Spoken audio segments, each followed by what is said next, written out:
ایسی جنگ ہونی ہے الملحمۃ العظمیٰ، جس کو کہ میں بھی آپ کے گواہی پیش کر دوں گا، جسے کہا گیا دی لاسٹ کروسیڈ۔ بش نے بھی کروسیڈ کا لفظ بول دیا تھا، پھر واپس لیا اس نے۔ نکل جاتی ہے جس کے منہ سے سچی بات مستی میں، فقیہ مصلحت بین سے وہ رندے بادہ خار اچھا، کروسیڈ کہہ کر پھر واپس لیا۔ یہ کروسیڈ،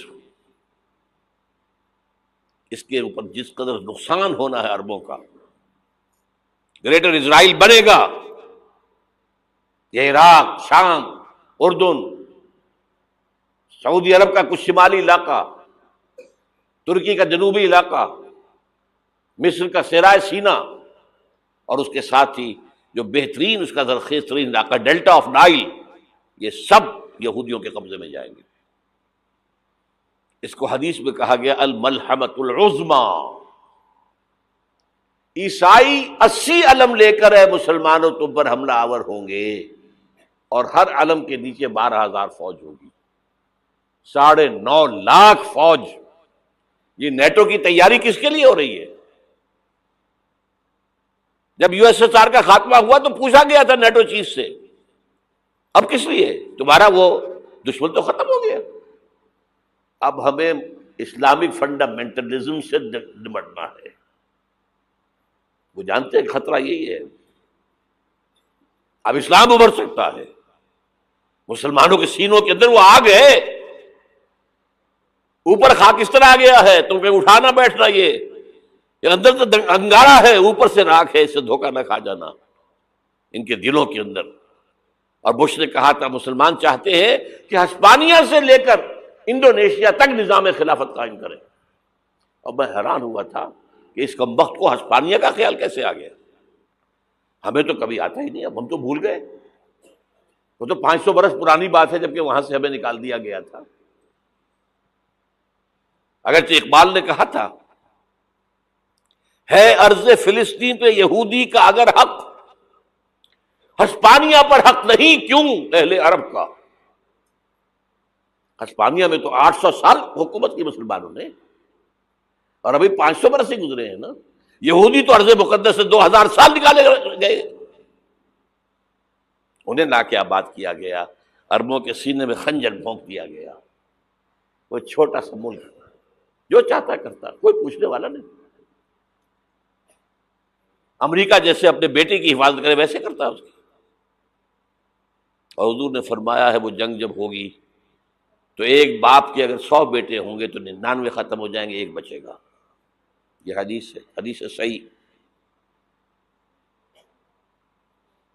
اور آپ نے فرمایا ویل للعرب من شر قد اقترب، عربوں کے لیے ہلاکت ہے، عربوں کے لیے بربادی ہے اس شر سے جو قریب آ چکی ہے۔ اور آج جس طرح انہوں نے ان کی تہذیب کو اختیار کر لیا ہے، دبئی جا کر دیکھیے، بدترین مغربی معاشرہ جو ہے وہ دبئی کے اندر ہم نے قائم کر کے دکھا دیا۔ اب سعودی عرب اس راستے پر بڑھ رہا ہے۔ اور اس کے بعد نمبر 2 پر جو ہے ہم پاکستانی ہیں، لیکن میں اس کے وہ پہلی بات جو کہہ رہا ہوں وہ تو یقینی ہے، اس میں تو احادیث صحیحہ موجود ہے۔ اگرچہ اس کے بعد پانسا پلٹے گا، پھر حضرت مہدی کا ظہور ہوگا، حضرت عیسیٰ کا نزول ہوگا، اور وہ گریٹر اسرائیل گریٹر گریو یارڈ بنے گا یہودیوں کا، ایک ایک یہودی قتل ہوگا اور دفن ہوگا۔ یہ بات میں ہونا ہے، میں پہلی بات بات کر رہا ہوں۔ وہ پانسا پلٹے گا جب پلٹے گا، ابھی جو سامنے ہے وہ کیا ہے؟ جس ملحمۃ العظمیٰ کہا حضور نے، جسے آرمگیڈون کہتے ہیں عیسائی۔ آرمگیڈون کی اگر کہیں جا کر آپ دیکھیں گے، آپ ڈکشنری میں مانی تو کیا لکھا ہے؟ A very big war which will be fought between the forces of evil and good before the end of this world۔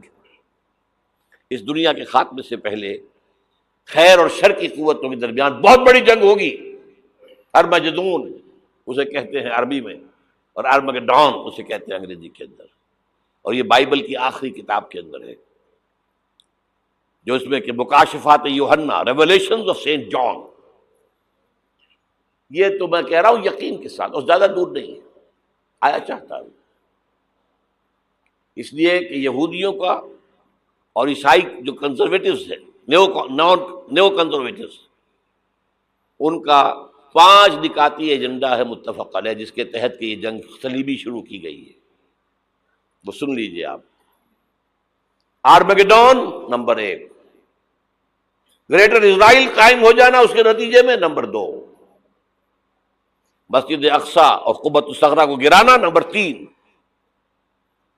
وہاں تھرڈ ٹیمپل، وہ مسجد جو حضرت سلیمان نے بنائی تھی 1000 قبل مسیح میں، پھر برباد کی تھی نبوکدنضر نے، دوبارہ بنائی گئی، پھر دوبارہ ختم ہوئی 70 عیسوی تک گری پڑی ہے. ان کا خانہ کعبہ گرا ہوا ہے 70 عیسوی سے لے کر آج تک. ایک دیوار ہے ویلنگ وال، جہاں جاتے ہیں، روتے ہیں، پیٹتے ہیں، ماتم کرتے ہیں، وہاں وہ بنے گا تھرڈ ٹیمپل. اور نمبر 4، اس میں لا کر رکھا جائے گا تخت حضرت داؤد کا. یہ تخت کہاں ہے اس وقت؟ یہ لندن شریف کے اندر جو ان کی پارلیمنٹ کا جو چرچ ہے، ویسٹ منسٹر ایبے، اس میں رکھا ہوا ہے. ایک پتھر تھا جس پر بٹھا کر حضرت داؤد کی تاج پوشی ہوئی، پھر حضرت سلیمان کی ہوئی، پھر وہ پتھر رکھ دیا گیا جب حضرت سلیمان نے بنایا ہیکل مسجد اقصی، وہاں رہا وہ. ہر بادشاہ جو تھا یہودی اسی کے اوپر بٹھا کر اس کی تاج پوشی ہوتی تھی. سن 70 میں ٹائٹس نے گرایا اسے، ہیکل کو، وہ پتھر لے گیا، وہاں سے روم گیا، روم سے آئرلینڈ گیا، آئرلینڈ سے اسکاٹ لینڈ آیا، اسکاٹ لینڈ سے انگلینڈ آیا، اور اب وہ رکھا ہوا ہے 14ویں صدی عیسوی سے آج تک. وہ ویسٹ منسٹر ایبے میں رکھا ہوا، ایک کرسی کی سیٹ میں اسے بنا دیا گیا ہے تخت کی شکل میں. اب انگریزوں میں کوئی ملکہ ہو، کوئی بادشاہ ہو جس کی بھی تاج پوشی ہونی اس میں ہوتی. یہ لا کر رکھا جائے گا تھرڈ ٹیمپل میں، اور اس پر یہودیوں کے خیال کے مطابق ان کا مسیحا آئے گا جو مسیح دجال ہوگا. عیسائیوں کے خیال کے مطابق حضرت عیسیٰ آئیں گے، وہ ہمارا بھی خیال ہے حضرت عیسیٰ آئیں گے علیہ السلام. بہرحال یہ تو بات کی باتیں ہیں نا. اس وقت جو میں عرض کر رہا ہوں، عربوں پر بہت بڑا عذاب، اور پاکستان کا معاملہ البتہ یہ ہے، میں یقین سے نہیں کہہ سکتا. ہینگنگ ان دی بیلنس، ہو سکتا ہے اللہ تعالی ہم پر رحم فرمائے، ہو سکتا ہے، اگرچہ اس کی کچھ شرائط ہوں گی. چمن کے مالک اگر بنا لیں موافق اپنا شعار، اب بھی چمن میں آ سکتی ہے پلٹ کر چمن سے روٹھی بہار، اب بھی ہو سکتی ہے.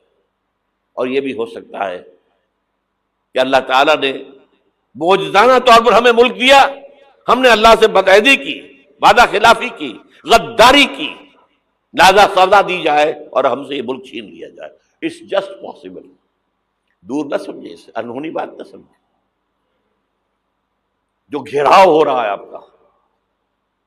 آپ کے مغرب میں نیٹو فورسز اور مشرق میں بھارتی فورسز گدھوں کی طرح بیٹھے ہوئے انتظار کر رہے ہیں پاکستان اور ڈسٹیبلائز ہو جائے، یہاں اور بدامنی ہو جائے. اب لاہور میں پھر آج دھماکے ہو گئے ہیں.